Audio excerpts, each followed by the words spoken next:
Most people think the education system is broken. But what if it's not broken? What if it's functioning exactly as it was designed? What if the confusion, the compliance, the shrinking of spirit weren't failures, but features? It didn't start with Common Core.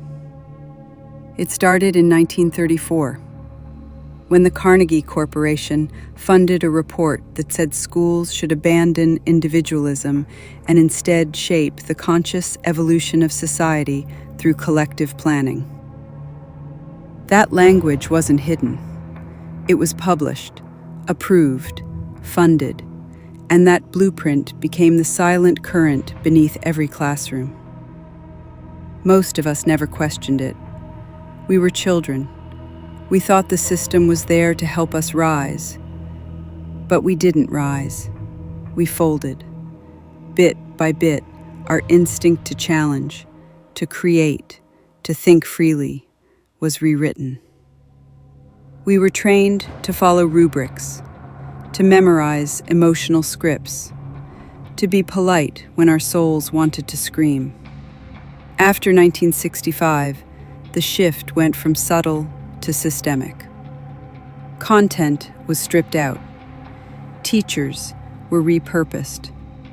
Education became about performance, not thought, not creativity, not questioning, but compliance.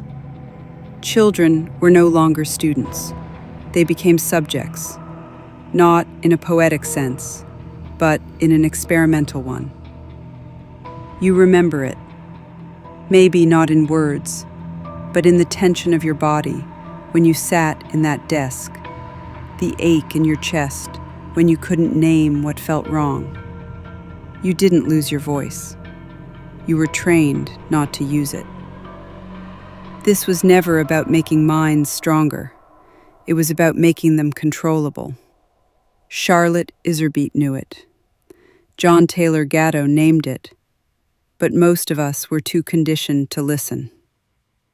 We thought surviving school was just part of growing up. We didn't realize it was programming. And here's the part they don't talk about. This isn't just political. This is spiritual warfare. This is soul suppression at the system level. It's the manipulation of frequency through repetition. It's the redesign of identity through managed approval. It's the use of education to sever a child from their own knowing. Because if you want to build a compliant society, one that can be surveilled, managed, and spiritually muted, you must first break the internal compass. You must replace wisdom with reward, truth with tolerance, spirit with system. And you do that in the classroom, quietly, one generation at a time.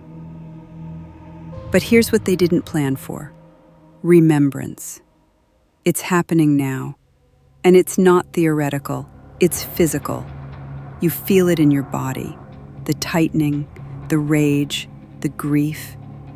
That's not dysfunction. That's your intelligence returning. That's your nervous system remembering what your mind was trained to forget. The earth remembers, and so do we. We don't reclaim the future by waiting. We reclaim it by seeing the lie, breaking the trance, and daring to speak what was meant to stay buried. This isn't about going backward. It's about remembering forward, about recovering what was coded into you before the curriculum got to you. The system isn't broken. The veil is. And we are the fire beneath it.